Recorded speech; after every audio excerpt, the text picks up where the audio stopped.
Hey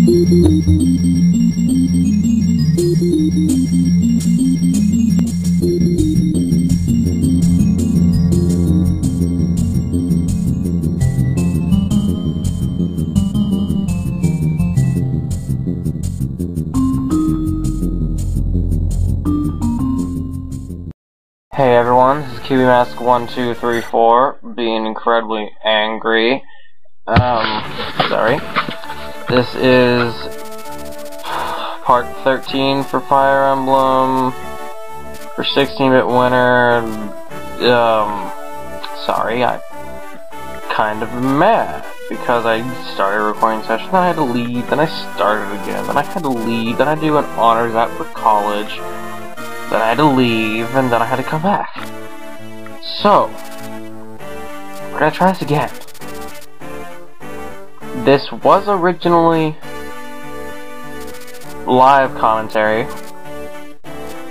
Failing at that because I forgot to mute the volume while I was recording it, or turn down the computer so you didn't have extra noise background stuff. I have to do this one post-com. Because it was a pretty good run of this level. It's not a hard level. I could have just done it again, but oh well.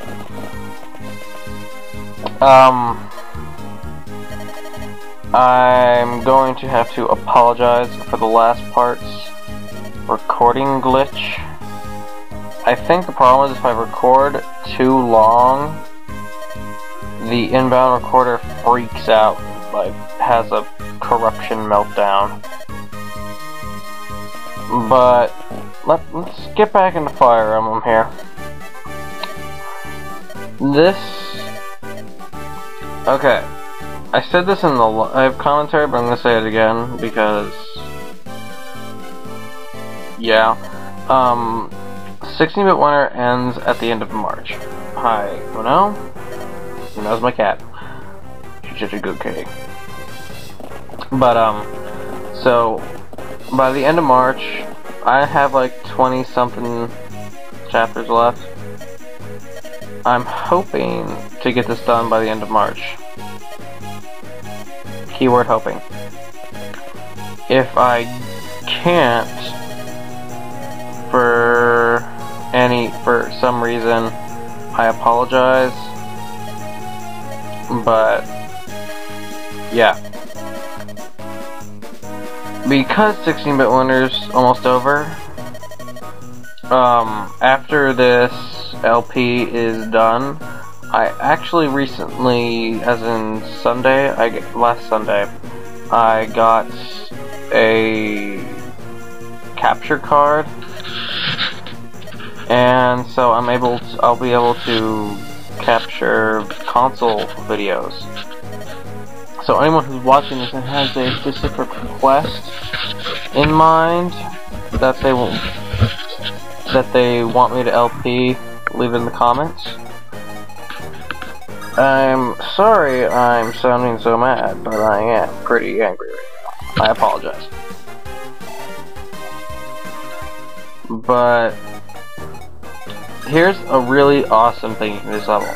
You can since you have Seth, who is broken, like beyond belief.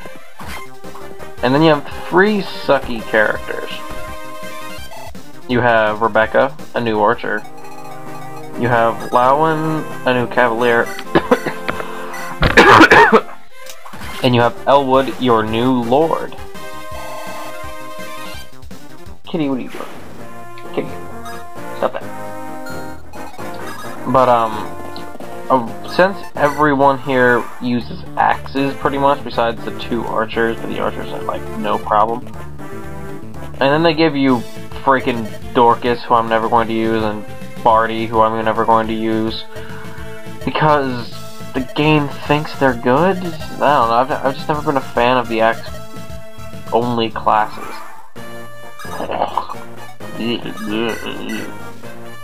Ugh. I just hacked up part of my dinner, But, as I was saying, you can, because everyone here is either archers or axe dudes, you can easily grind a good couple levels off these guys.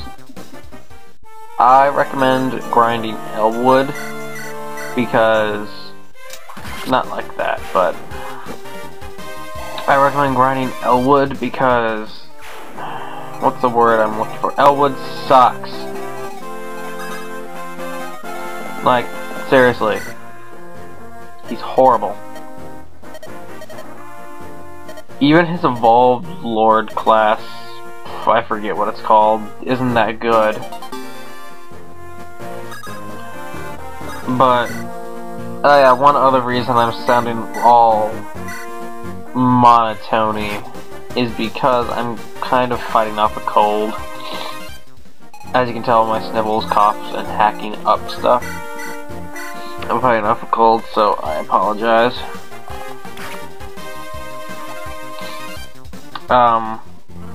But as I was saying, so you can pretty much just tickle the bandit's toes and get experience off it, and it's awesomeness. Problem is, you can't deal decent damage, and that sucks. Tickle your toes. But besides that, how are you guys doing? Over the weekend, I hit my 18th birthday, so legal. That's awesome. But what was I gonna say? Oh yeah, Dorcas has an energy ring. That's weird. But on my birthday, I had some friends over. We did a D&D session. It was pretty fun. At the D&D session, it was a one-shot campaign, which is like, it's supposed to be you just do it for the one day, or it's just a short little thing you can do if you just don't feel like running the campaign. So the one-shot was, we died, we made it like level 11, which for D&D's like mid-level. It wasn't a super high-level campaign, but it wasn't like level 1. But, so we died, and then we got recruited by the Horsemen of the Apocalypse, Charon. Well, not the, in D&D, Charon's one of the Horsemen of the Apocalypse. So we got recruited by him to go kill this wizard dude who's been thwarting his attempts to kill him. So we got sent off to do that. In this game, I was playing a level 11 ninja. And how do I put this? I was playing a shuriken ninja. Now, those of you who play D&D are probably laughing at me right now because shuriken suck. Here's how much damage a shuriken does. 1d2. That's a coin flip.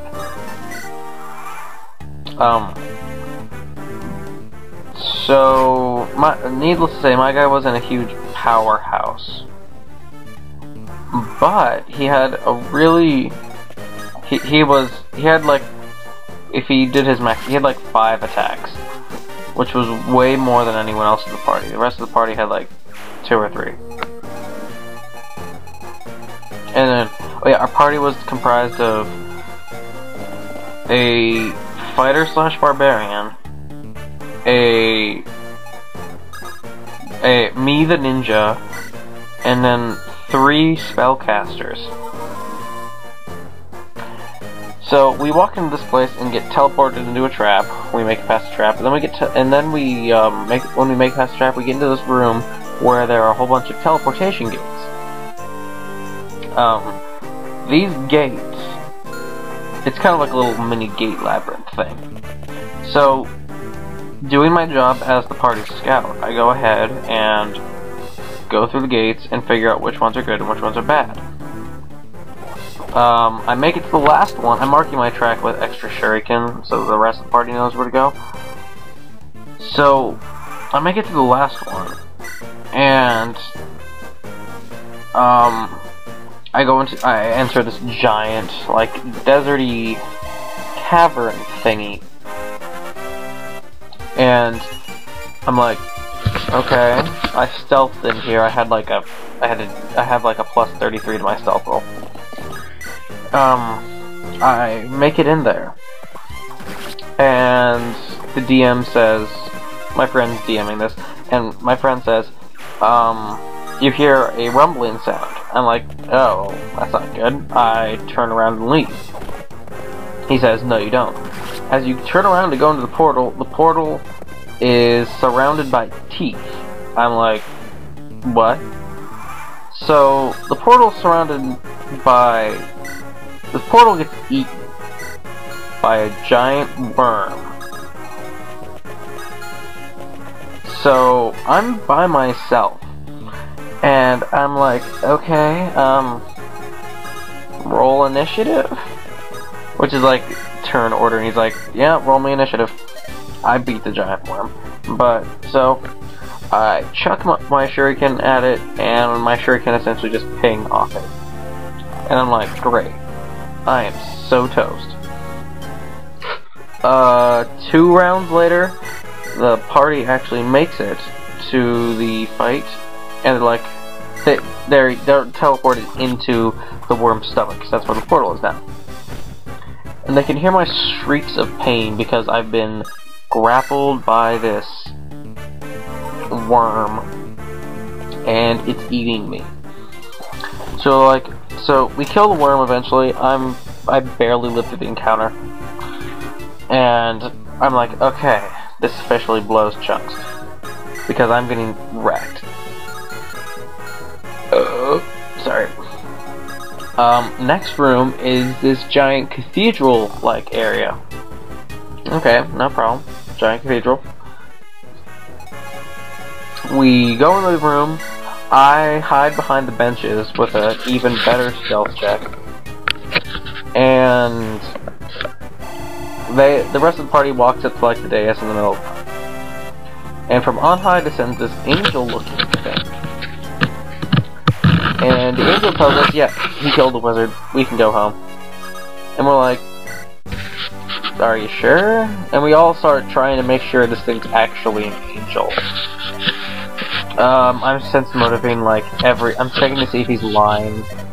The rest of the party is checking to see if he's lying. The wizards are trying to cast spells on him to see if that's its actual form. It's not going well. We're all failing. Eventually, I succeed on he fails his bluff check, and I succeed on sensing his motive. Crap, I only have like a minute left. I'm not gonna have time to finish the story.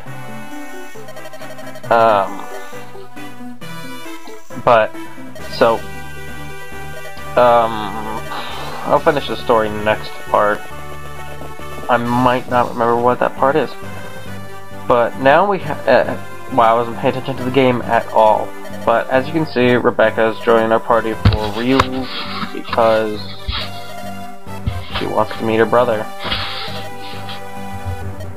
Okay. Well, we got like 30 seconds left in the part. Thank you guys for joining me in part 13 of my Fire Emblem LP for 16-bit winner. I will see you guys next time in part 14, chapter 12. I don't know why I'm just sitting here on the page. Maybe I should say something else. Whatever. See you guys. Bye.